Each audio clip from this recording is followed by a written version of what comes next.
బొల్ల బ్రహ్మనాయుడు నీ పనైపోయింది. నిన్ను ఓడించేందుకు వినుకొండ ప్రజలు సంసిద్ధంగా ఉన్నారని ఉమ్మడి కూటమి నర్సరావుపేట ఎంపీ అభ్యర్థి లావు శ్రీకృష్ణదేవరాయలు, వినుకొండ ఎమ్మెల్యే అభ్యర్థి జీవి ఆంజనేయులు, మక్కెన మల్లికార్జునరావు అన్నారు. మంగళవారం శావల్యపురం మండలంలోని కొత్తలూరు, తుమ్మకుంట, వేల్పూరు గ్రామాల్లో పర్యటించారు. బ్రహ్మనాయుడు సొంతూరు వేల్పూరులోనే ప్రజలు నీరాజనాలు పట్టారు. బ్రహ్మనాయుడు ఓటమి ఖాయమైపోయిందని, దుకాణం సర్దుకొని నర్సరావుపేట వాకర్స్ క్లబ్లో చేరేందుకు రెడీ అవ్వాలని పేర్కొన్నారు. డబ్బుందనే అహంకారంతో ఊగిపోతూ ఎమ్మెల్యే హోదాలో ఉండి కూడా బూతులతో పెట్టరేగిపోతున్న బ్రహ్మనాయుడికి ఓటుతో ప్రజలే బుద్ధి చెప్పాలని అన్నారు. నిన్ను టీడీపీ నేతలు కాదు, వైసీపీ నేతలు, ఆఖరికి నీ వేల్పూరు ప్రజలు కూడా ఆదరించే పరిస్థితి లేదని అన్నారు. నియోజకవర్గంలో అవినీతి ఎక్కువైపోయిందని విమర్శించారు. నియోజకవర్గంలో జల్ జీవన్ మిషన్తో ప్రతి ఇంటికి నీటిని తెస్తామని అన్నారు. సీసీ రోడ్లు, డ్రైనేజ్లు నిర్మిస్తామని హామీ ఇచ్చారు. రాష్ట్రంలో ఒకవైపు కరెంటు బిల్లులతో పేదలకు షాక్ తగులుతుందని అన్నారు. విచ్చలవిడిగా గంజాయి దొరుకుతుందే గాని యువతకు ఉపాధి దక్కట్లేదని విమర్శించారు. ఈ పరిస్థితి మార్చుకోవాలంటే తెలుగుదేశం పార్టీ అధికారంలోకి రావాలని, మే 13న ప్రతి ఒక్కరూ సైకిల్పై ఓటు వేయాలని విజ్ఞప్తి చేశారు. విన్నారు కదా, ఇది ఒకటి మాత్రం గుర్తుంచుకోండి, ఇది నవ్వే విషయం అయితే కాదు. ఒక ప్రజాప్రతినిధి ప్రెస్ మీట్ లో పత్రికా ముఖంగా ఇటువంటి భాష మాట్లాడుతా ఉన్నారు. అది మీ ఊరు నుంచి వచ్చిన ప్రజాప్రతినిధి. మీకు మీ ఊరిని రిప్రజెంట్ చేస్తూ మిమ్మల్ని గౌరవం పెంచవలసిన ప్రజాప్రతినిధి ఈ భాష మాట్లాడుతూ ఉన్నారు. కాబట్టి నవ్వవలసిన విషయం కాదు. దీని గురించి మే 13వ తారీఖున మీరు ఓటు రూపంలో మీ పిల్లల చెవులే మూసారు కదా. మీరు ఆవిడైతే నోటికి చెయ్యి అడ్డు పెట్టుకుంది, వెళ్ళలేక ఇలా మాట్లాడాడే ఈ మనిషిని. ఇటువంటి భాష మాట్లాడే ఎమ్మెల్యేని మనం ఏం చేయాలి? ఏం చేయాలి?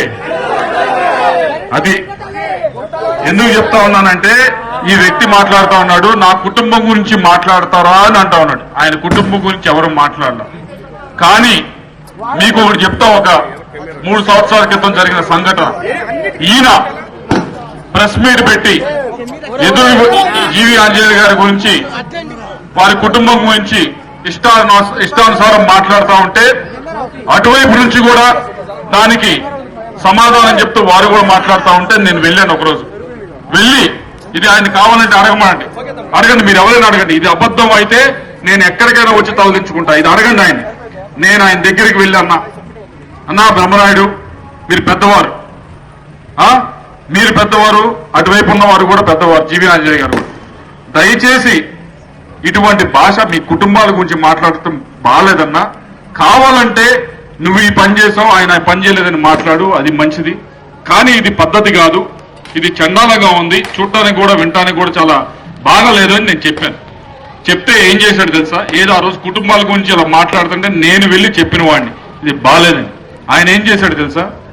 ఆయన వెళ్ళి సీఎం ఆఫీస్కి వెళ్ళి నా మీద కంప్లైంట్ చేశాడు.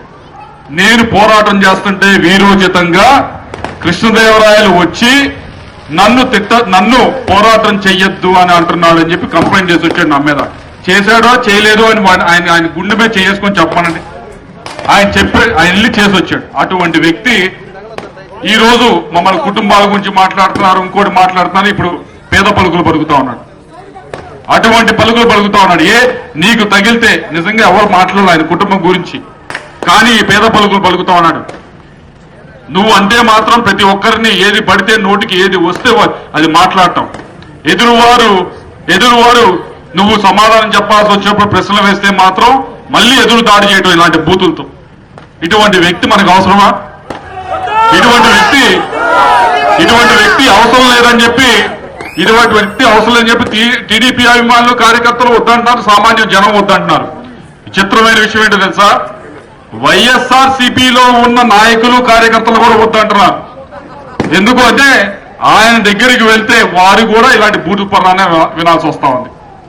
ఆయన దగ్గరికి వెళ్తే కనీసం కూర్చోబెట్టడు, నుంచోబెట్టి మాట్లాడతాడు. అహంకారంతో ఈయన కొట్టుకుంటున్నాడు అని చెప్పి వాళ్ళు అంటా ఉన్నారు. ఎవరినైనా క్షమించొచ్చు.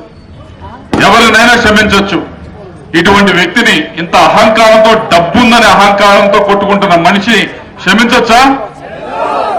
ఉంది కదా అని చెప్పి ఎవరిని పడితే వాడిని ఏది పడితే అది మాట్లాడడం క్షమించొచ్చా? నిజంగా మనం మన ఇంట్లో ఇలా మాట్లాడితే ఏం చేస్తాం? అవునా? దయచేసి మే 13వ తారీఖు అదే విధంగా ఓటుతో గట్టి దెబ్బ కొట్టండి. మే 13వ తారీఖు పోయినసారి వేల్పూర్లో ఈ గ్రామంలో ఆయనకంటే నాకు ఎక్కువ మెజారిటీ వచ్చింది. సొంత గ్రామం ఆయనది. ఆయన గ్రామంలో ఆయనకంటే నాకు ఎక్కువ ఓట్లు వేశారు. వేసినందుకు మీ అందరికీ కూడా ధన్యవాదాలు. నేనేదో ఇది అహంకారంతో మాట్లాడలేదు, ప్రజలకి ఉన్న విఘ్నత గురించి గుర్తు చేయడానికి మాట్లాడుతా ఉన్నా. ఎవరికి ఓట్లు వేయాలి, ఎలా ఓట్లు వేయాలి, సొంతూరు మనిషా, సొంత కులం మనిషా, సొంత వాడ ఇవన్నీ చూడరు. వేయాలనుకున్నప్పుడు పార్టీలు దాటి కులం దాటి ఈ ప్రాంతంలో ఓటేస్తారు. అదే విధంగా ఈసారి కూడా కేవలం టీడీపీ నాయకులు కార్యకర్తలే కాదు, ఊర్లో ప్రతి ఒక్కరిని కూడా వెళ్ళి అడగండి, ఇట్లా మాట్లాడుతున్న వ్యక్తికి మనం ఓటేయాలా అని చెప్పి. తప్పకుండా చెప్తారు వాళ్ళు. ముందుగా మహిళలు వెళ్ళి అడగండి. ఇలా ప్రెస్ మీట్ లోనే మాట్లాడుతున్నా అంటే కార్యకర్తలతో కానీ నాయకులతో కానీ సామాన్య జనంతో కానీ ఎలా మాట్లాడతారో ఒకసారి ఆలోచించండి. కాబట్టి ఈసారి విఘ్నతతో ఓటేయండి. మే 13వ తారీఖున ఓటు అనే దాంతో లాగి పెట్టి కొట్టాలని చెప్పి మీ అందరూ కూడా కోరుతా ఉన్నా. దానికి మామూలుగా అయితే ఏదో మండల హెడ్ క్వార్టర్స్ లో పెట్టచ్చు, కానీ జీవి అంజయ్యని అడిగా నేను ఎట్టి పరిస్థితుల్లో వేల్పూర్ వెళ్ళాలి, వాళ్ళు ఊరికెళ్ళి మరీ చెప్పాలని చెప్పి చెప్పాను. అందుకే ఊరికి వచ్చి మరీ చెప్తా ఉన్నా. ఈ రోజు శుభసూచకంగా వర్షం కూడా వచ్చింది అంటే మార్పుకి సంకేతం, మంచి రోజులు రాబోతున్నాయని సంకేతం, నీ టైం అయిపోయిందని సంకేతం. బ్రహ్మనాయుడు నీ టైం అయిపోయింది, నీ అహంకారం దిగిపోయే రోజులు వచ్చాయి. నువ్వు మళ్ళీ నర్సాపేట వెళ్ళి వాకర్స్ అసోసియేషన్ కి ప్రెసిడెంట్ అయ్యే రోజులు వచ్చినాయి. బ్రహ్మనాయుడు పెట్టేవాడు సర్దుకుని బయలుదేరు. ఇటువంటి అహంకార మాటలు మాట్లాడే వాళ్ళని నిజంగా మనం భూమి మీదకి తీసుకురావాలి. మే 13వ తారీఖున జీవి ఆంజనేయ గారిని మంచి మెజారిటీతో మీరందరూ కూడా గెలిపించాలని చెప్పి కోరుతూ, ఆశీర్వదించాలని కోరుతూ, చాలా సమస్యలు ఇచ్చారు ఈ గ్రామం గురించి. నేను కొత్తగా సమస్యల గురించి మాట్లాడటం లేకపోతే